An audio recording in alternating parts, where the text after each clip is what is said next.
Chers compatriotes, c'est en ma qualité de président élu de la République du Cameroun que je prends la parole pour qu'en raison de l'extrême gravité dans laquelle nous nous trouvons, j'estime utile de porter à la connaissance du monde en général et des nations qui ont érigé la démocratie et le respect des droits de l'homme comme fondement de leur existence, porter à leur connaissance le fait que tout le peuple camerounais aujourd'hui se trouve le dos au mur, confronté à une menace existentielle de la part de ce régime qui pratique du gangstérisme d'État, qui terrorise nos populations, procède à des purges politiques, purges au faciès, purges dans toutes les régions de notre nation.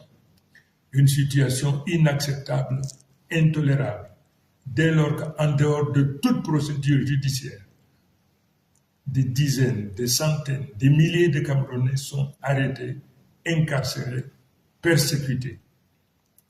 Je voudrais donc également attirer l'attention de tous les Camerounais, mais en particulier de tous ceux qui ont foi en Dieu, du sacrilège, de la profanation auquel s'est livré le président Biya lors de la soi-disant prestation de serment. Le monde entier sait que Biya n'a jamais été élu. La nation camerounaise dans son ensemble sait que Biya n'a jamais été élu.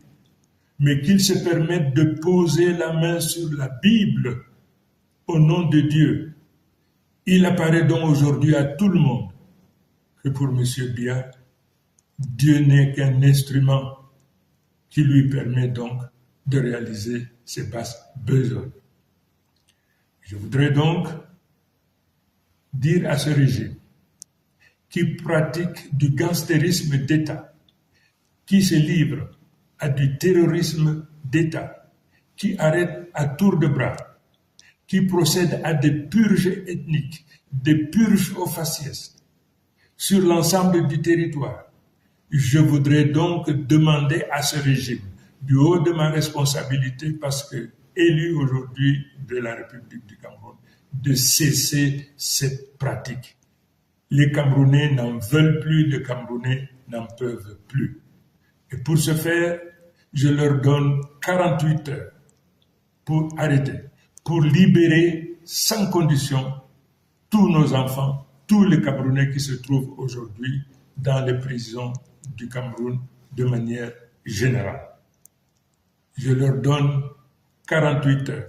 Faute de quoi, le peuple camerounais se retrouvera en légitime défense et se sentira libre non seulement de se protéger, mais également de tout faire pour protéger leurs enfants et les récupérer partout où ils se trouvent.